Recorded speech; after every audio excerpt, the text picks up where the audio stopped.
Hey Rob, this is Garrett over at Conquest Classic Cars with the 76 Camaro here.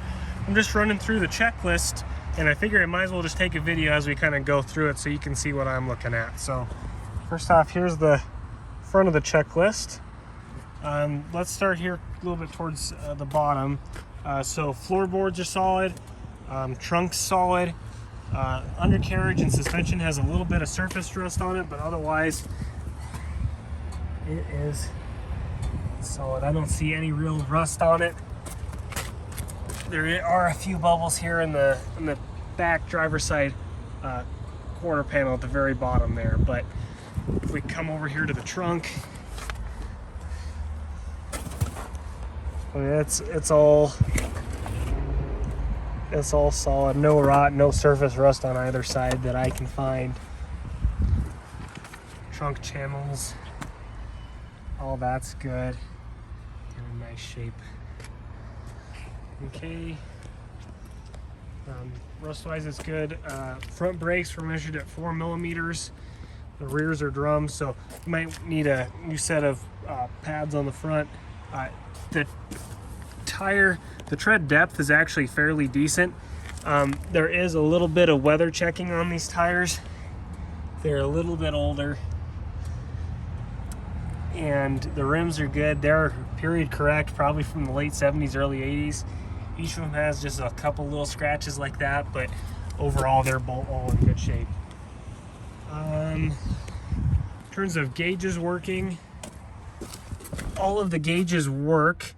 The Prindle, the shift indicator there, does not move off of park when you shift the gears. The clock does not work. And then the temperature gauge, once it heats up, it goes up to 250.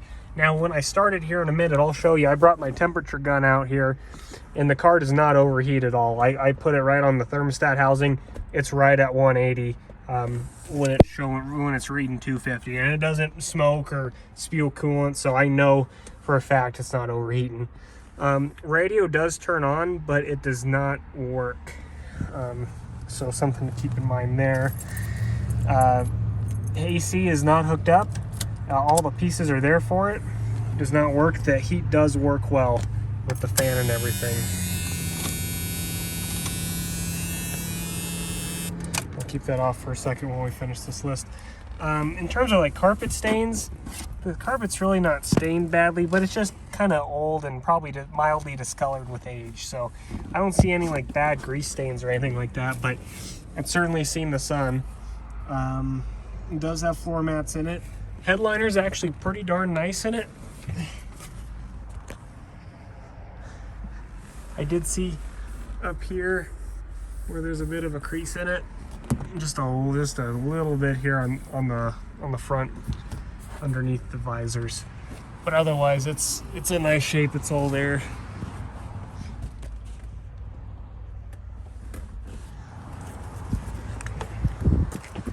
Driver's seat's mildly discolored. Passenger seat is really nice with the exception of that patch up there on the top. Okay, let's check the back real quick. I'll turn the lights on here in a minute, but they all worked. We just went over the interior there.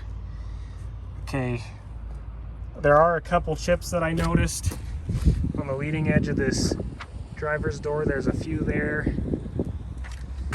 Glass, there's a couple scratches from getting rolled up and rolled down. Very mild. No, it's hard to see in the video, but it's also pretty hard to see in person. Back window and windshield don't have any cracks or chips or anything like that. There's a little crack in the headlight bezel on the driver's side there. I'm sorry, it's a little dirty. It kind of snowed and rained here the last couple days. Oh yeah, there's a little piece touched up there.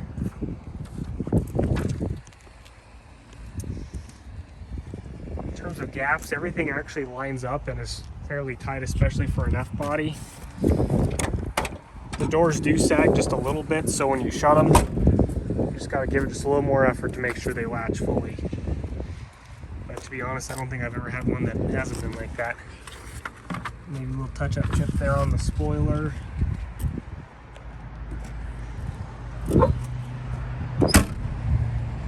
And that shuts nicely. The gaps are fairly consistent all the way through there.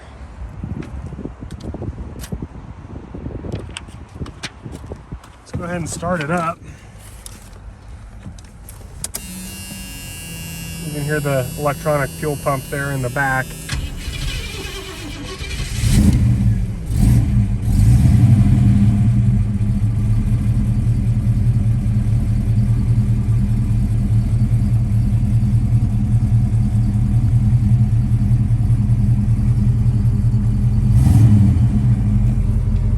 And like I said, the temperature gauge is a little sporadic. It's reading at 210 now, but it'll probably go up to 250 like I was telling you. And with that, I'll take this out here.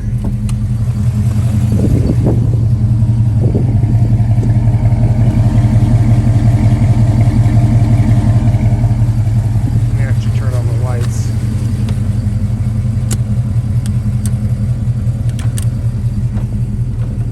Wipers work. Like I said, the radio, it turns on, doesn't do anything though. Heater does work. Don't know if you can hear it over the engine there.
Right on the thermostat housing, so that's a good read there.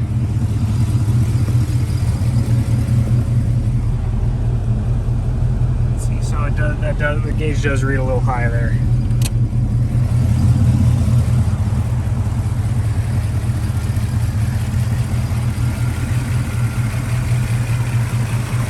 Alright, thanks so much for watching. If you have any questions, feel free to give me a call. My number is 970-702-3454. Again, this is Garrett over at Conquest Classic Cars. Thanks for watching.